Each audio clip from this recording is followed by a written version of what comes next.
Hi guys, i-flex ko lang po sa inyo yung ano po. Ayan po siya, gamot po yan, ayan po. Ito po siya, gamot po yan. Ayan, ito po, gamot po ito eh. Ayan po.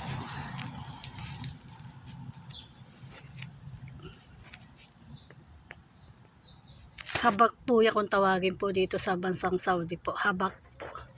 Pakuluan lang po ninyo yan, masarap po yan. Ginhawa po sa katawan.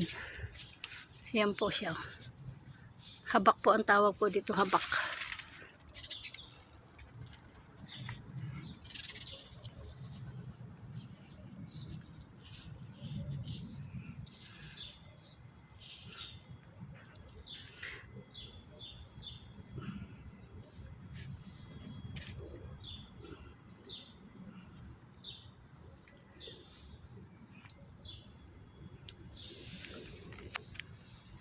Salamat po and God bless po.